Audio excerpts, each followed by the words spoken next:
Walang pinoprotektahan, walang kasinungalingan, serbisyong totoo lang.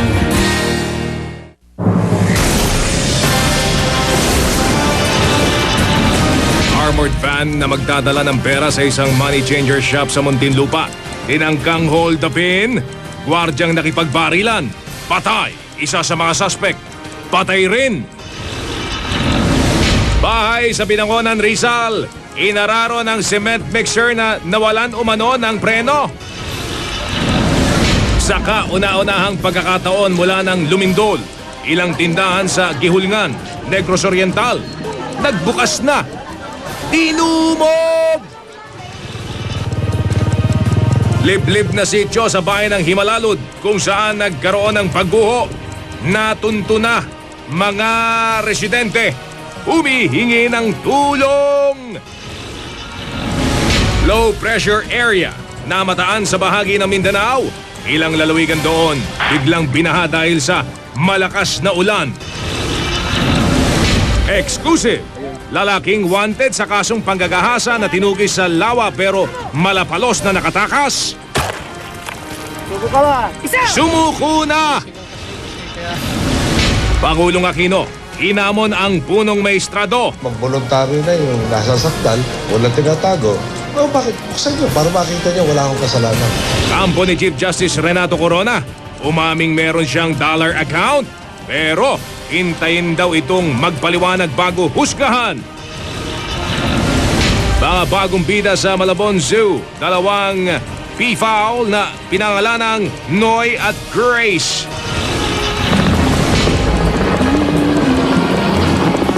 Tunghayan ang proposal sa ere ng isang OFW para sa kanyang pinakamamahal.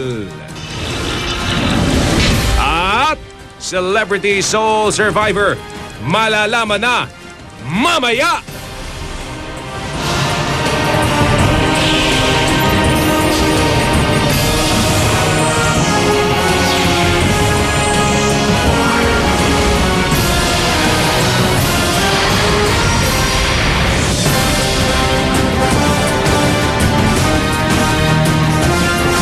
Magandang gabi po, nauwi sa barilan ang tangkang pang-hold up sa isang armored van sa isang mall sa lungsod ng Muntinlupa kaninang umaga. Dalawa ang patay, ang gwardyang nakipagbarilan at isa sa mga sospek mula sa Muntinlupa.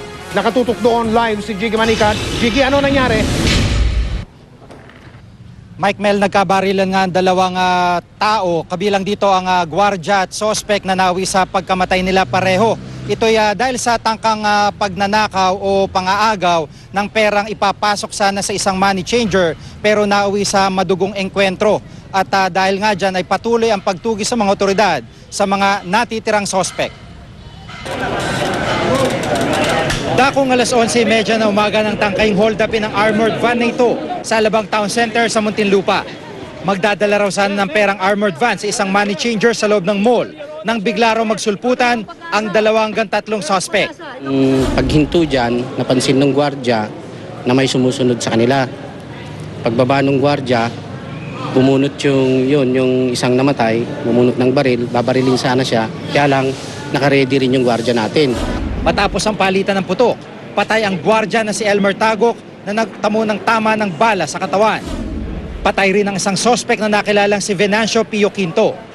Dahil sa inalang may dalang granadang napatay na sospek sa kanyang mga bulsa, kinailangan pa itong ipaklear sa K9 unit bago tuluyang maalis sa crime scene. Ang ibang sospek nakatakas sakay ng motorsiklo. Wala naman daw natangay na pera.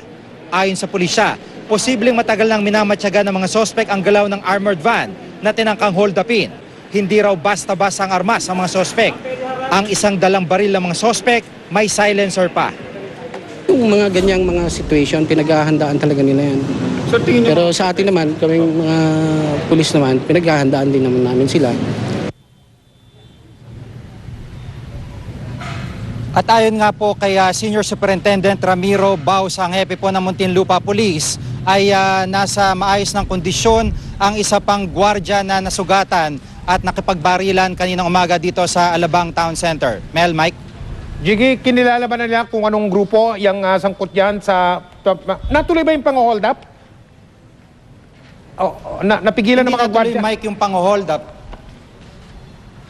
Napigilan yung pang-hold up dahil yung perang target nila ay hindi nakuha. Kaya sabi ng mga pulis dito ay failed robbery yung naging resulta ng tinangka nitong mga suspect. Pero itong grupo ng hold up ay inaalam pa raw ng mga otoridad kung ano talagang grupo ang nasa likod nitong tangkang pang-hold up na ito, Mike. Maraming salamat, Chigi Manikad.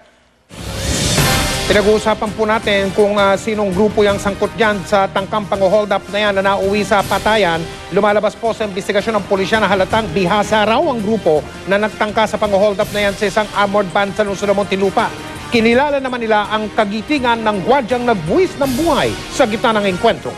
Mula sa lungsod ng Muntinlupa, nakatutok din live si Rabi Tima. Rabi! Mike, may lead na raw na sinusundan ng Muntinlupa Police sa nangyaring pang-hold up nga kanina dito sa Alabang Town Center. Malaking bagay umano sa kanilang investigasyon ang napatay na suspect at iniwan ng mga kasamaang hold-upper. Sa investigasyong isinasagawa ng Muntinlupa Police, idinitalya ng driver at teller ng armored van na hinold up kanina kung paano nangyari ang mga pangas na operasyon. Nakahalo man ang mga suspect sa maraming tao nang dumating ang armored van. Gamit ang mga baril na may silencer, halatang bihasa raw ang mga hold-upper na piniling mang-hold up malapit sa isang police precinct. So para hindi makakreate ng commotion, ang ginamit nila, yung baril na may silencer. Para hindi maka-attract. At the same time, hindi mapansin ng mga ibang gwardiya.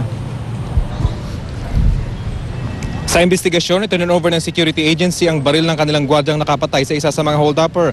Ang gwardyang nakabaril ang siya ring napatay sa barilan. Tubong usami sumano ang napatay na hold-upper.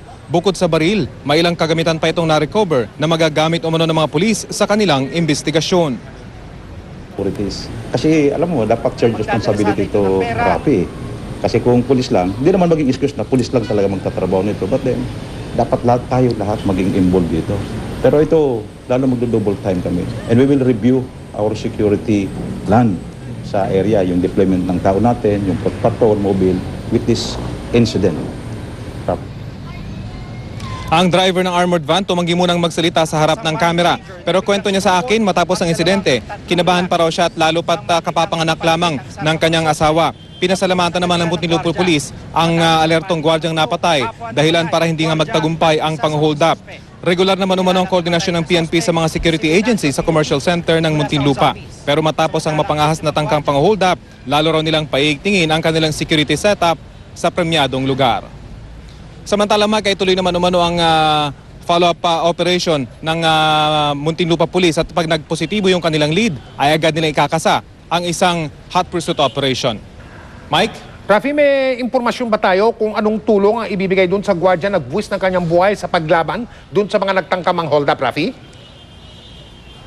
Sa ngayon, Mike, ay tikom pa yung bibig ng security agency kung saan kaanib itong napatay na gwardiya. Pero ang sabi nila ay tutulungan naman daw nila itong napatay na gwardiya lalo pat siya yung naging dahilan kaya't hindi nagtagumpay itong tangkang pang-hold up.